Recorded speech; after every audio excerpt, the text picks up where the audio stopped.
Hi friends, welcome to Skills Village.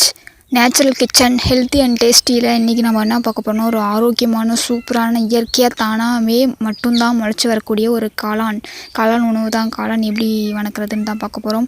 அதுலேயும் குறிப்பாக இந்த மாதிரி காளான் இருக்குது. இதெல்லாம் கிராமத்தில் இருக்கிறவங்களுக்கு நிறையா பேத்துக்கு இப்போ இருக்கிற யங்ஸ்டர்ஸில் இருந்து யாருக்குமே தெரியாது. அதுக்காக தான் உங்களுக்கு நேச்சுரல் இப்போ காட்டில் இருக்கிறதே பிடுங்கி நம்ம காமிச்சிருக்கோம். அப்படியே நேச்சுரலாக அப்படியே அங்கேயே வணக்கிடலான்ட்டு காட்டுள்ளி பகுதியிலேயே வணக்கலாம் அப்படின்ட்டு ஒரு மழை வர மாதிரி வேறு இருக்குது, சீக்கிரம் வணக்கணும். ஓகே, இப்போ நம்ம அதை எடுத்துகிட்டு போயிட்டு எப்படி க்ளீன் பண்ணுறதுன்னு காமிச்சிக்கலாம். பாருங்கள், எல்லா பகுதியும் மேக்ஸிமம் இந்த டைம் எல்லா பகுதியும் மழை பெஞ்சு ஃபுல்லாக பசுமையாக தான் இருக்குது. ஓகேங்களா, இப்போ இந்த காளானை எப்படி க்ளீன் பண்ணுறதுன்னு பார்த்துக்கலாம். அந்த மேலே கொடை மாதிரி இருக்கும், நல்லா ஒயிட்டாக இருக்கும் காளான். நல்ல காளான் நிறையா மரக்காளான் இந்த மாதிரி நஞ்சு காளான்லாம் இருக்குது. ஆனால் நல்ல காளான் பார்த்திங்கன்னா இந்த மாதிரி தண்டு ரொம்ப மொத்தமாக இருக்கும், அப்புறம் கொடை அகலமாக இருக்கும், ஒயிட் கலர், முக்கியமாக ஒயிட்டாக இருக்கும். லைட்டாக தான் ப்ரௌன் கலர் வந்திருக்கும், மற்றபடி ஒயிட்டாக நல்லா ஒயிட்டாக இருக்கும். காளான் நல்லா பார்த்துக்குங்க. நீங்கள் காட்டில் மரக்காளானுக்கு இது பிடிங்கி சமைச்சிடாதீங்க, அது ஆபத்தாக முடிஞ்சிடும். நல்லா காளான் நல்லா பார்த்துக்கிங்க. இந்த மாதிரி காளான் மேல் கொடையை மட்டும் உடச்சி மேலே பார்த்திங்கன்னா ஒரு சின்ன லேயர் மாதிரி வரும், அந்த இதை மட்டும் உரித்து எடுத்துடணும். மீதியெல்லாம் அப்படியே நம்ம உடச்சி போட்டுக்கலாம். ரொம்ப சாஃப்டாக இருக்கும். மற்றபடி நம்ம கடையில் வாங்குகிற அந்த பட்டன் மஷ்ரூம்லாம் இருக்குது பார்த்திங்களா, அது கொஞ்சம் ஹார்டாக இருக்கிற மாதிரி இருக்கும். பட் இது ரொம்ப நல்லா சாஃப்டாக இருக்கும். கையோட அதிகமாக அழுத்தினீங்கனாலே அந்த மேலே இருக்க கொடை உடையும், அந்தளவுக்கு இருக்கும். ஓகேங்களா, கீழே தண்டு பகுதி கொஞ்சம் ஹார்டாக இருக்கும். அதை நம்ம கத்தி வச்சு தான் கட் பண்ணணும். இப்போ க்ளீன் பண்ணிட்டு இருக்கோம், பார்த்திங்கனாவே தெரியும். இந்த மாதிரி தான் மேலே லேயர் உரிச்சிட்டு அந்த கொடையை மேலே கொடை மாதிரி இருக்கிற அந்த இதை உடச்சிக்கணும். கீழ் தண்டு பகுதியை கத்தியை வச்சு நீங்கள் கட் பண்ணிக்கலாம். ஓகேங்களா, இது ஒரு அருமையான கறியெல்லாம் தோற்றுங்க, கறியோட டேஸ்ட்லாம் தோற்றுரும், அந்த அளவுக்கு இருக்குது. இதனோட சத்தும் கறி சாப்பிட்ற அளவுக்கு சத்து தான். ஏன்னா பார்த்திங்கன்னா புரட்டாசி மாதங்களில் விரத இருக்க காலங்கள்லாம் பார்த்திங்க அப்படின்னா அந்த கறி சாப்பிட மாட்டோம் இல்லைங்களா, அந்த டைமில் அந்த காளான்லாம் கிடைச்சாலும் சாப்பிட மாட்டாங்க. ஏன்னா கறிக்கு ஈக்குவலாக அது வச்சுருக்காங்க, நம்ம நேச்சுரலாக கிடைக்கிற அந்த இயற்கை காளான். இப்போ இது சமைக்கிறது ரொம்ப ரொம்ப ஈஸியான ஒரு விஷயம். அதுக்கு எதுவுமே தேவையில்லை. வழக்கமாக தாளிக்கிறதுக்கு தேவையான எண்ணெய், வெங்காயம், கறிவேப்பிலை, அப்புறம் காரத்துக்கு மிளகாய், சுவைக்கு ஏற்ப உப்பு, அவ்வளோதாங்க. வேறு எதுவுமே தேவையில்லை. மஞ்சத்தூள் முக்கியமாக தேவை. இதை மட்டும் வச்சு ஈஸியாக சமைக்கலாம். ஒரு சுவையானது, ரொம்ப ரொம்ப சுவையான ஆரோக்கியமான ஒரு உணவு. இதெல்லாம் கிடைக்காது, கிடைச்சதுன்னா அதை செஞ்சு சமைச்சு சாப்பிட்டு பாருங்கள். ரொம்பலாம் எதுவுமே இதுக்கு தேவையான பொருட்கள் கிடையவே கிடையாது. சும்மா சாரமாக தாளிக்கிறதுக்கு தேவையான பொருட்கள் மட்டும்தான், அவ்வளோதாங்க. இதை நீங்கள் கறி குழம்பு, இப்போ கோழி, சிக்கன், மட்டன் எப்படி நீங்கள் கறிக்கு சாந்து அரைச்சி செய்வோம் இல்லைங்களா, அதே மாதிரி செய்யலாம். செம்ம டேஸ்ட் கொடுக்குன்னு சொன்னாங்க அம்மாயி. ஸோ அதையும் அடுத்த முறை காளான் கிடச்சுன்னா ட்ரை பண்ணலாம். இது இப்போ இதுக்கு ஈஸியாக இது சமைக்கலாம். இது ஒரு நிறைய காளான் குழம்பையும் நம்ம வடிச்சுக்கலாம். நம்ம இப்போ பார்ப்போம்.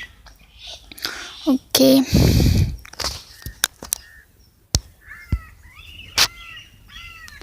ஓகேங்களா, இப்போ காளானை க்ளீன் பண்ணியாச்சு.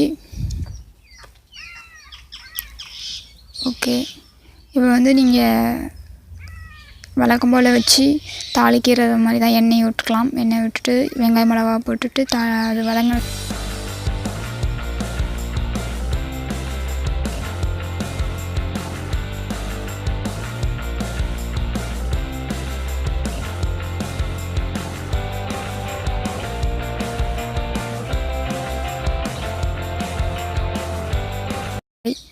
அப்புறம் லைட்டாக மஞ்சத்தூள் போட்டு நம்ம காளானை தண்ணியில் வச்சு லைட்டாக அலசிக்கலாம். ஏன்னா அந்த மண் கொஞ்சம் இருக்கும், அப்புறம் கொஞ்சம் டேஸ்ட்லாம் இருக்கும். அதுக்காக லைட்டாக தண்ணி வச்சு அலசிட்டு அள்ளி போட்டு காளான் நல்லா வதங்கணும்.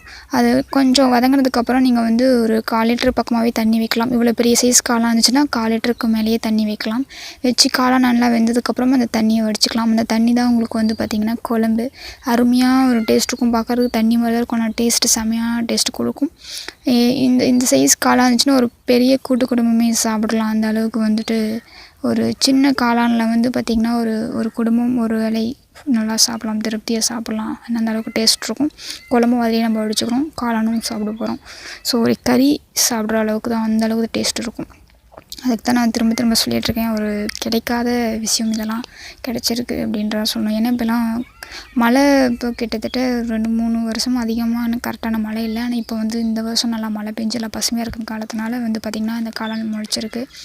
இது நானும் மழை பெஞ்சது ட்ரை பண்ணிகிட்டு இருந்தேன், இன்றைக்கி தான் கிடச்சிருக்கு. ஸோ உடனே வீடியோவாக உங்களுக்கு காமிச்சிடலாம் அப்படின்ட்டு தான். ஓகேங்களா, அவ்வளோதான்.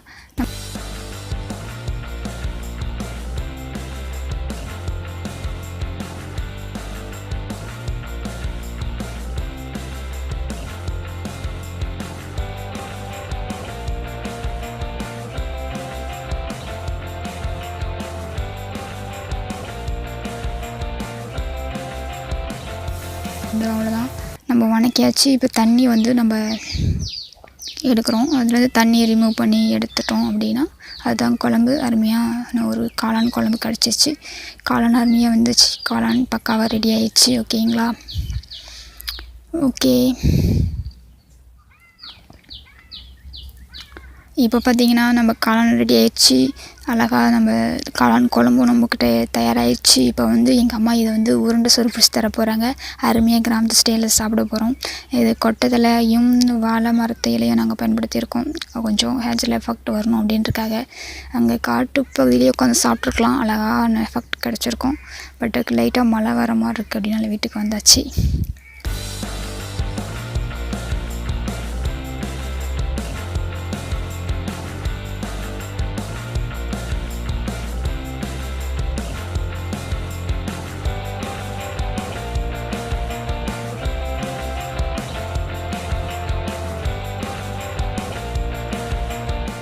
Okay, super.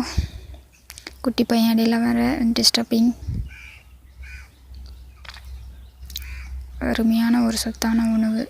ஓகே, எல்லோரும் வீட்டில் ட்ரை பண்ணுங்கள். காட்டுப்பகுதியில் அதாவது கிராம பகுதியில் இருக்கிறீங்களா அந்த மாதிரி பியூர் ஒயிட் இந்த நல்ல காளான் கிடச்சுன்னா தவற விடாமல் வணக்கியாச்சும் சாப்பிடுங்க. அருமையான டேஸ்ட் இருக்கும். ஓகேங்களா?